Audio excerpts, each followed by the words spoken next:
Today we're going to be testing out the Bond Arms Stinger.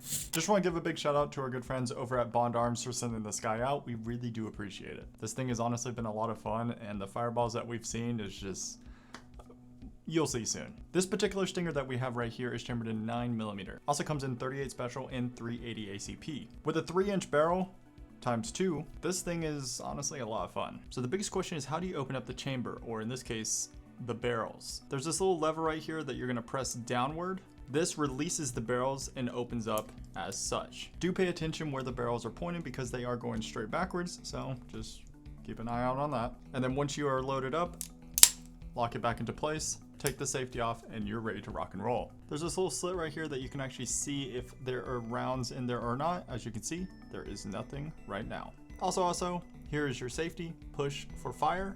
On the other side, push for safe. So the Stinger is single action only. Once you pull the hammer back, you have a 7-pound pull.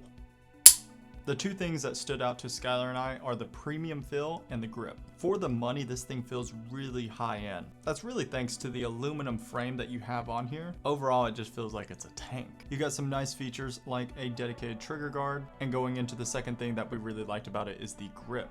Don't get me wrong, I love the Bond Arms Derringers, but some of them are just too short in general, so this guy right here just feels amazing. Granted, it's 9mm, but you can get a really good perch on the grip, so you can manage that recoil as best as possible. Also, just really quickly, the whole thing is really thin. I mean, here's my finger in comparison.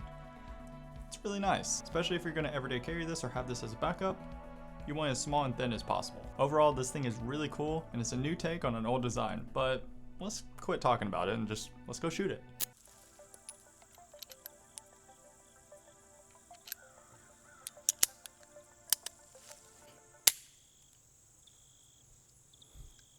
Safety, guys. That wasn't a light primer strike, it was the safety. I'm just testing the safety. Honestly, I was gonna test the safety later on. We don't have to do that.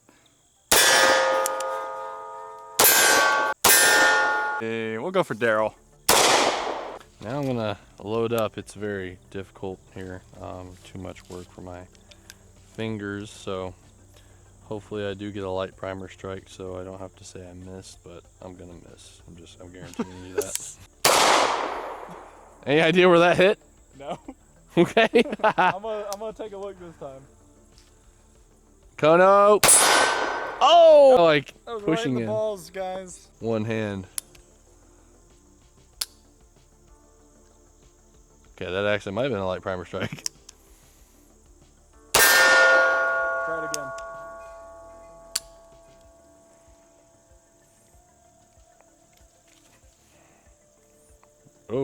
Oh, look at that primer. Okay, well, you know what we do with those. So we're gonna keep a note of that, of the potential light primer strike there. So that is the first one that we've tested. We've done maybe 10 shots before this video. Haven't had any issues then. So again, we're in its infancy, or the beginning of this firearm. So we've only put a couple rounds through it. So doth mother know you weareth her drapes? And there we go. Doth mother know it takes this longeth to reloadeth? Manners maketh man.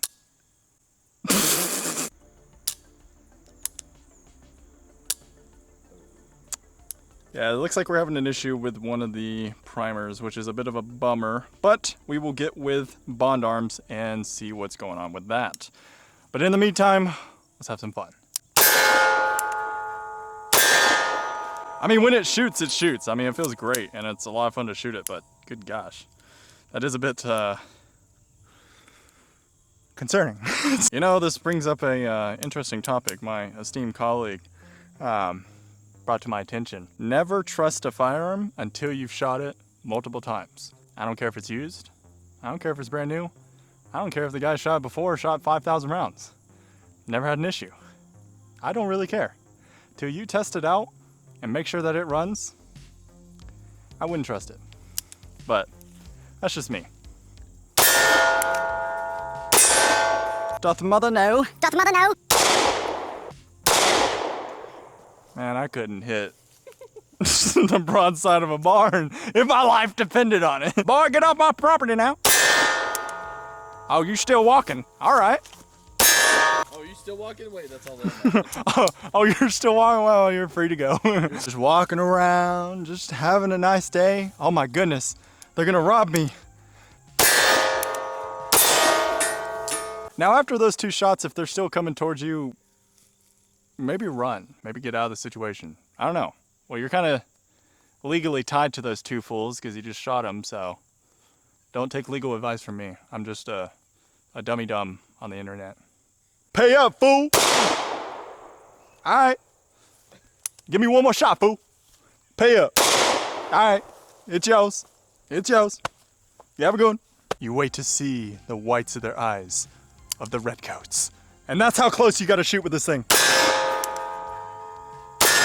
You see the fireball on this thing? Holy shit. So as far as the light primer strike thing is going on, we've only had this issue happen once before with the ATI Nomad. Even though it had a light primer strike, yes, the gun was actually at fault with that. Like, it actually had an issue with the pin. It ran better with certain ammunitions, which means that if you run certain ammunitions with a light primer strike firearm, you potentially might be able to run it a little bit more reliably.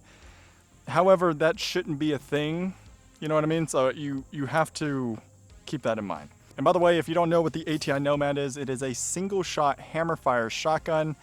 A lot of fun to shoot. It's just not a lot of fun to shoot if it doesn't shoot, because you got single shot and it don't shoot. So it's like, doth mother know you. Long story short, we're going to be shooting some different types of ammunition. This Monarch stuff really likes to do a lot of fireballs. So you're going to see a ton of that with this guy. No taxation without representation.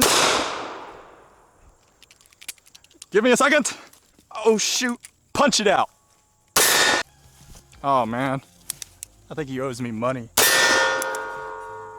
I think you do too, actually.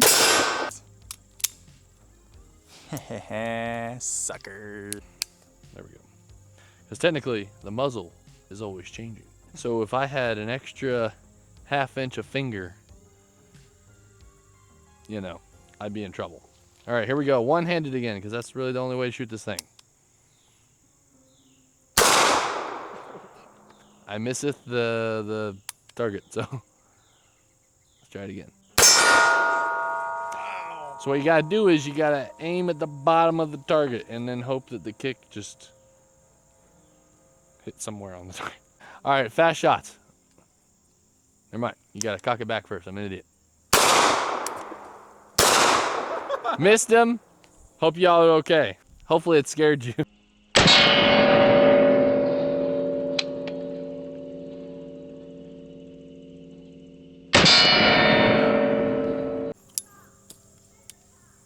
Did you hear that, guys? We gotta stop. Our neighbor said so. We gotta stop, guys. It's just a big shame because I wasn't really ready to stop, so no. If you're watching this, my condolences, but I don't give a shit. Oh, it's dinner time. Is that what she said? Yeah, she said, stop.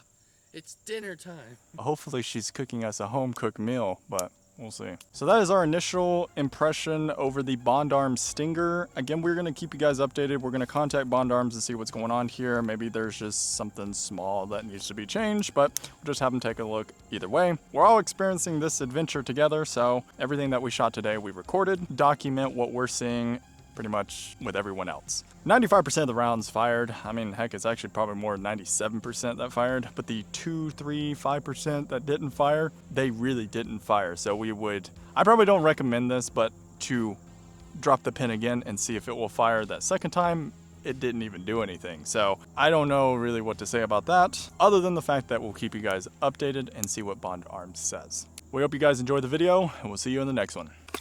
Oh!